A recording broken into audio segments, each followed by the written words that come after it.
उपवासाला रोज साबुदाणा खाऊन कंटाळा आलाय. मग आज बनवूया फक्त 10 मिनिटात तयार होणारे मस्त खमंग उपवासाचे धिरडे. तर रेसिपीला सुरुवात करूया. रेसिपीला सुरुवात करण्याआधी नमस्कार, मी तृप्ती तुमच्या सर्वांचे मनापासून स्वागत करत आहे. तर बघा, या ठिकाणी मी पॅन गरम केला. पॅनमध्ये 1.5 वाटी वरई घेतली म्हणजेच भगर. त्याच्यानंतर त्याच वाटीने मी अर्धी वाटी साबुदाणा घेतला.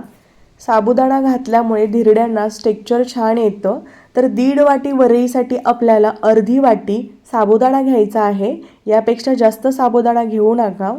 तर बघा, लो टू मीडियम फ्लेमवर हे साहित्य मी कुरकुरीत भाजून घेतलं. बघू शकता थोडासा वरईचा कलर चेंज झालेला आहे. आता काढून घेऊया. तर अजून एक गोष्ट, यामध्ये तुम्ही राजगिरासुद्धा घालू शकता.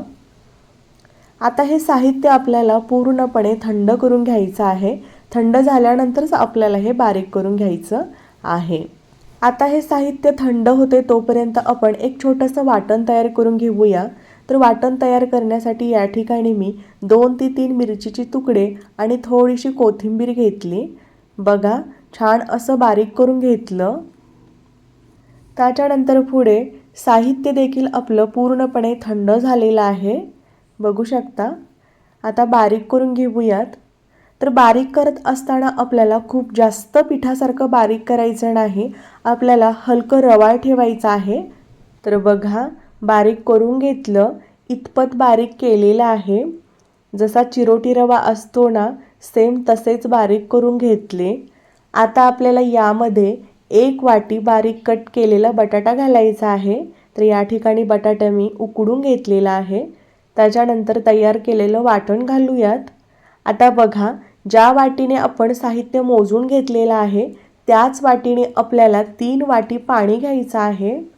तर पाणी आपल्याला थोडे थोडे करून हे साहित्य व्यवस्थित मिक्स करून घ्यायचं आहे.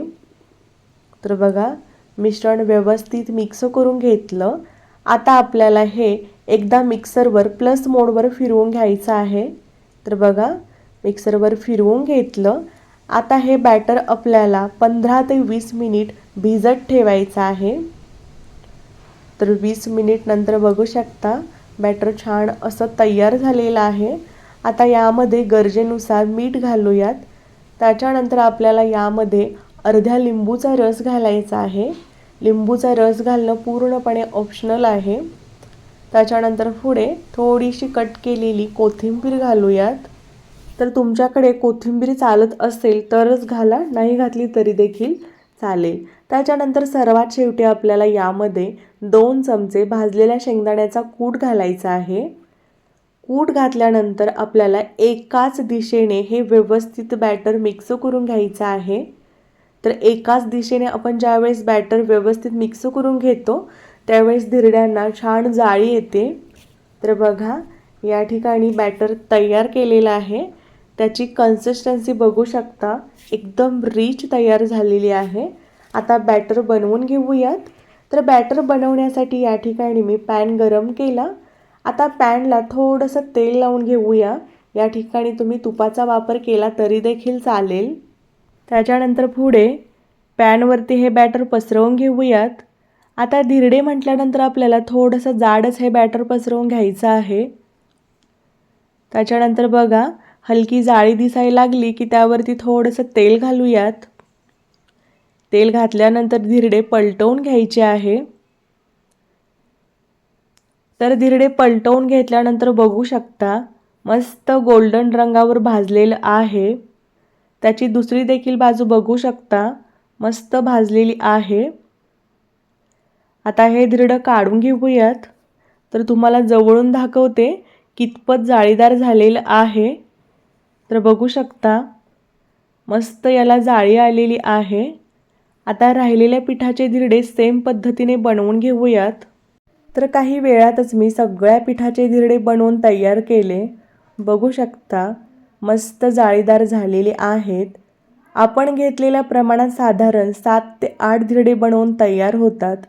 बघू शकता, वरून कुरकुरीत आतून मऊसूत असे हे धिरडे बनवून तयार केलेले आहेत. तर बऱ्याच जणांना साबुदाणा खाल्ल्यानंतर ॲसिडिटी होते.